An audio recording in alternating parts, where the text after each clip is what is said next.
125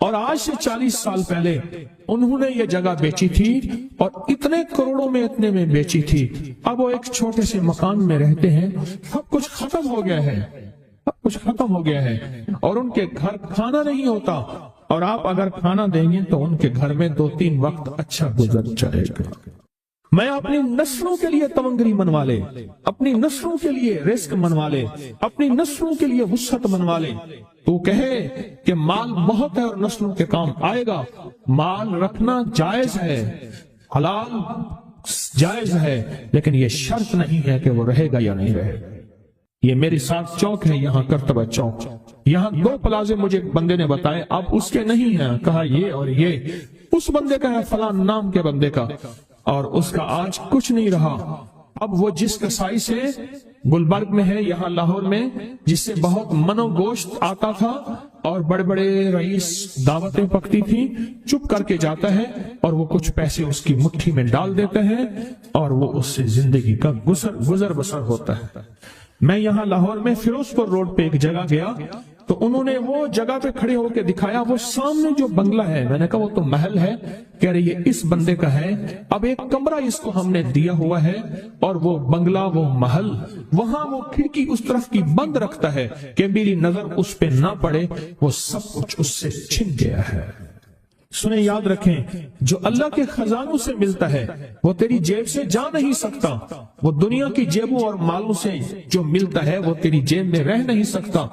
یہ جو عمل ہے نا, نسلوں کے لیے رزق منوانا, برکت منوانا, نسلوں کے لیے, نسلوں کے لیے رزق منوانا, نسلوں کے لیے برکت منوانا, یہ جو عمل ہے, بس اب میں نے آپ کو عرض کیا نا کہ آپ پوچھیں کتنا دن کریں گے. میں نے کہا دل خود بولے گا, من خود بولے گا, اندر خود بولے گا. میں نے آپ کو کچھ واقعات سنائے ہیں, بڑی بڑی ہستیوں کے واقعات, بڑی بڑی ہستیوں کے واقعات. یہ اس میں سعودی عرب مکہ مکرمہ میں ایک جگہ ہے, اس کا نام خالدیہ ہے سوسائٹی. میں وہاں ایک عرب سے ملا, شیخ ابو ترکی اسے کہتے تھے. تو اردو عربی تو مجھے آتی نہیں, بس تھوڑی بہت ایسے شدھ بدھ ہے. تو وہ تھوڑی ہی دیر میں کہتے تھے, ایسے اٹھتے تھے نا, کہتے تھے اللہم ایاک نعبد و ایاک نستعین. میری ان سے چند ملاقاتیں ہیں. بوڑھے تھے, بابے تھے, کہ ان کے بڑے آئے تھے, اصل میں خلافت عثمانیہ تھی تو ان کے بڑے ترکیہ سے آئے تھے, تو پھر مکے میں رہتے تو وہیں کے ہو گئے. ان کا جو خادم تھا وہ اردو بولنے والا تھا اور انڈیا کا تھا, اس سے میرا تعلق تھا. تو میں نے اس سے پوچھا, میں نے کہا تیرا جو ہے یہ بابا یہ کیوں پڑھتا ہے؟ یہ پتہ نہیں, میں سے پوچھ کیوں پڑھتا ہے؟ اس نے کہا جلالی بابا ہے. تو کہے گا مجھ سے. میں نے کہا میرا کہے. اچھا, وہ میرے اشارے دیکھ رہا تھا تو اس نے ابھی سے پوچھا کیا کہتے ہیں. اس نے ڈرتے ڈرتے کہا کہ جی آپ یہ کیوں پڑھتے ہیں. تو بڑا خوش ہو گیا, کہنے لگا پہلا بندہ ہے جس نے مجھ سے پوچھا, آج تک کسی نے پوچھا نہیں, پہلا بندہ ہے جس نے مجھے یہ پوچھا ہے.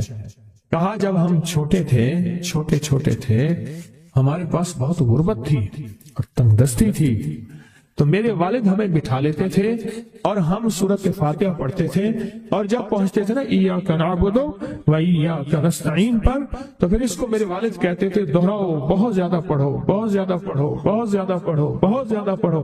کام پڑھتے تھے, بہت زیادہ پڑھتے تھے, بہت زیادہ پڑھتے تھے. اور کہا میرے والد پھر دعا کرتے تھے اور ہم آمین کہتے تھے, اور میرے والد کہتے تھے چلو مبارک ہو, ہمیں جو ہے اللہ پاک وہ فلاں چیزیں, وہ حلاوے, وہ چیزیں کھلائیں گے. کہہ رہے ابے کو دیکھتے تھے, ابا جی ہمارے پاس تو پیٹ بھر کے روٹی نہیں ہے, آپ کہتے ہیں اللہ وہ کھلائے گا, وہ کھلائے گا. اور ابا ایسے خوش ہو جاتا تھا. کیوں؟ ابے کو یقین تھا کہ سورۃ فاتحہ اس کریم نے قبول کر لی اور میرا کام ہو گیا. وَمَن يَتَوَكَّلْ عَلَى اللَّهِ. ہاں میرے بندے, میری ذات پہ بھروسہ کر کے دیکھ, میرے قریب آ کے دیکھ, مجھ سے دوستی لگا کے دیکھ تو صحیح, میں کر کے دکھاؤں گا. حضور سرور کونین صلی اللہ تعالی علیہ وسلم کا فرمان ہے, انس بن مالک کی روایت ہے کہ لوگوں سنتے ہو جو شخص اس چیز کے سے متعجب ہو کر, سنیں غور سے سنیں, انہوں نے فرمایا لوگوں سنتے ہو جو کسی شے سے متعجب ہو کر لا الہ الا اللہ کہتا ہے اللہ ہر حرف کے مقابلے میں ایک ایک درخت پیدا کر دیتے ہیں جس کے اتنے پتے ہوتے ہیں جتنی دنیا میں دن، اور ہر پتا اس کی قیامت تک کے لیے اس کے لیے مغفرت کرتا ہے اور تسبیح پڑھتا ہے۔ وہ تعجب ہوا، ہاں لا الہ الا اللہ، اچھا فلاں جیت گیا، واہ لا الہ الا اللہ، فلاں ہار گیا، اچھا فلاں بندے کے ساتھ یہ ہوا، فلاں واقعہ یہ ہوا، متعجب ہو کے کیا پڑھا؟ لا الہ الا اللہ، بس اتنا سا لفظ پڑھا، اور اتنے سے لفظ پڑھنے پہ اب وعدے سوچیں، کیا وعدے ہیں؟ میں کہ اللہ ہر حرف کے بدلے میں، اب لا الہ الا اللہ، اب اس کے جتنے حرف ہیں آپ گن لیں، ہر حرف کے بدلے میں اللہ کیا کرتا ہے؟ ایک درخت پیدا کرتا ہے، اور اس کے پتے کتنے ہیں؟ معلوم ہوا کہ درخت کتنا بڑا ہے، بڑا ہوگا تو اتنے پتے ہوں گے، جتنے پتے جتنے دنیا میں دن، جب سے یہ دنیا بنی ہے کتنے دن ہوں گے؟ سال میں 365 دن ہے، دنیا بنے کو کتنے لاکھ سال کہتے ہیں؟ کوئی 5 کہتا ہے لاکھ سال، کوئی 6 سال کہتا ہے، کوئی لاکھ، پتہ نہیں کتنے لاکھ اندازے ہیں، اتنے دن ہیں، خربوں سے خربوں نیکیاں، خربوں سے خربوں نیکیاں، اسی وقت بیٹھ کے یوں سمجھ لو 1 منٹ میں جتنے دنیا میں دن ہیں، اور پھر وہ درخت، آگے سنیں، وہ درخت اس کے لیے قیامت تک مغفرت چاہتا ہے، اور وہ تسبیح پڑھتا ہے، اور اس تسبیح کا سارا ثواب اسی کو جاتا ہے۔ ایک بابا جی تھے، ان کی قوم عالیمان قوم ہے، عالیمان کہتے تھے، نام یاد نہیں۔ میں نے بابا جی سے پوچھا، میں کہا بابا جی کاروبار؟ آکے جھانبا، یہ ایک مخصوص لفظ ہے ان کا۔ میں نے کہا آپ کیا کاروبار کرتے ہیں؟ آکے جھانبا مارتا ہوں۔ جھانبا اصل میں کہتے ہیں درخت کا ایک بہت بڑا لڑا اور شاخ ہو، اس کو جب گھسیٹیں گے تو اس کے ساتھ پتے، چیزیں، شاخیں، تنکے، بہت سی چیزیں اکٹھی ہو کے، سمجھ گئے نا، اس کے ساتھ آتی ہیں، اس کو آپ گھسیٹتے جائیں، جو کچھ دھاگا پڑا ہے، رسی پڑی ہے، شاپر پڑا ہے، لفافہ پڑا ہے، اسی کے ساتھ سمیٹتے آئیں گے، تو وہ بہت سی چیزیں ساتھ لے آتا ہے۔ میں نے اس سے پوچھا کاروبار کیا؟ کہہ رہا بس میں جھانبا برینا، بات ہوا نے بات۔ وہ جھانبا کیا تھا؟ وہ 3 چیزیں بیچتا تھا، بازار کے ایک کونے سے دوسرے کونے تک۔ دانتن نہیں ہوتا یہ خواتین، اس کے گلے میں ہوتا تھا، ساتھ ایک کٹر ہوتا تھا، ایک وہ بیچتا تھا۔ دوسرا عطر ہوتا تھا، جس کو والے کہتا کپڑا پھٹ ونجے خوشبو نہ ونجے، اس کے بعد میں الفاظ تھے، کپڑا پھٹ جائے خوشبو نہ جائے۔ تیسرا کوئی سرما تھا، وہ بیچتا تھا۔ شہر کے دروازے ایک بازار کے چلتے پھرتے ایسے، اس کو وہ جھانبا کہتا تھا۔ وہ کہتا تھا میں تھوڑی دیر کام کرتا ہوں، روزی بن جاتی ہے، مرتا ہوں۔ یہ ایک دفعہ جو کلمہ پڑا، اس پہ اتنا بڑا جھانبا لگا، متعجب ہو کر، تعجب میں آ کے ایسی کہا، اچھا لا الہ الا اللہ۔ اللہ پاک فرماتے ہیں جا تیرے ہر حرف کے بدلے، لا الہ الا اللہ کے کتنے الفاظ ہیں میں؟ 12 تقریباً کہہ رہے ہیں آپ، کوئی مجھے 100% بتائے۔ 12، اگر 12 بھی ہے تو ایک 12 پہ ہر حرف پہ کتنے درخت؟ ایک درخت، اور درخت کتنا بڑا؟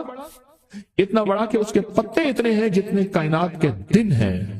عدد خلقہ ورضا نفسہ وزنۃ عرشہ ومداد کلماتہ، جی 12 اس کے حرف ہیں، تو آپ نے تو بیٹھے بیٹھے کمائی کر لی۔ یہ مومنانہ مزاج ہے۔ مومن چلتے چلتے اپنی آخرت کی کمائی کرتا جاتا ہے، چلتے چلتے اپنی آخرت، اپنی دنیا۔ اچھا پھر ایک اور فائدہ ہوگا، جتنی اس کے لیے درخت پتے تسبیحاں کریں گے اتنا اس کی نیکیوں میں اضافہ ہوگا، اور جتنا نیکیوں میں اضافہ ہوگا اس کی رحمتوں کے یہ نور میں آتا جائے گا، اور جتنا نور میں آتا جائے گا اس کی بلائیں، آفتیں، مصیبتیں ٹلتی جائیں گی، اور جن بلاؤں، آفتوں، مصیبتوں کو جادو، جنات، نظر بد، بیماریاں، تکلیفیں، حادثات، گلیاں بند ہونا، راہیں بند ہونا، رزق بند ہونا، صحت بند ہونا، مشکل، یہ سب ایسی ٹلتی اور کٹتی اور ہٹتی جائیں گی، ایسی ہو جائیں گی۔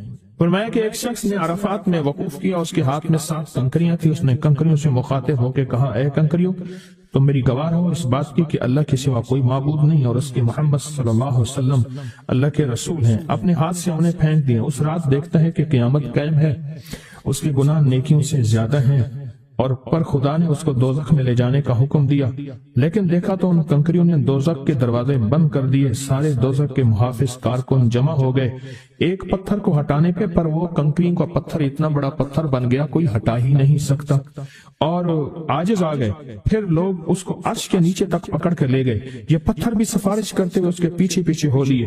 پھر آخر اللہ نے اس کو جنت میں جانے کا حکم دیا، تو پھر یہ سارے پتھر جنت کے دروازوں میں آگے جا پہنچے، اور ہر پتھر کہنے لگا اے اللہ میری طرف سے اس کو جنت میں داخل کر دے۔ ہر پتھر سفارشی بن گیا۔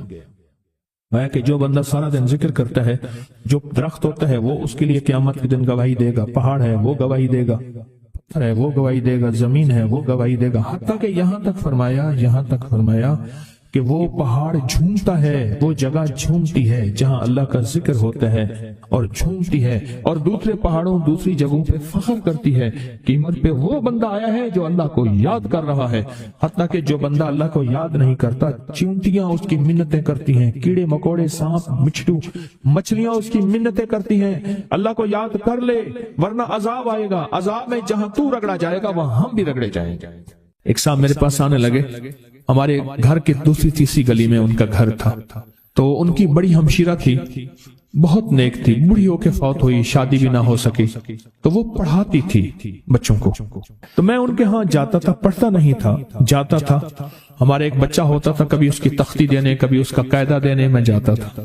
یہ جب بھی غسل خانے میں ہوتے تھے اندر سے گانے کی آوازیں آ رہی ہوتی تھی۔ اللہ نے ایک نظام بدلا، بہت سالوں کے بعد تسبیح خانے کی نسبت ملی، اور تسبیح خانے کی نسبت کے بعد ہر وقت ذکر ہے۔ میں نے ایک دفعہ کہا، میں نے کہا آپ گاتے ہوئے جو ہے غسل خانے میں گاتے تھے، ایسی آنکھیں کھول کے لگے کہ مرشد واقعی آپ کو کشف ہوتا ہے۔ میں وہ کشف نہیں ہے، میں تیری ہمشیرہ کے پاس کبھی تختی دینے آتا تھا، پلانی پڑتا تھا کہ ہاں، میں کہ تجھے گاتا ہوں میں دیکھتا تھا، اور میں کہتا تھا یا اللہ اندر تو ساری ظلمت ہوتی ہے اور یہ اندر گاتا ہے۔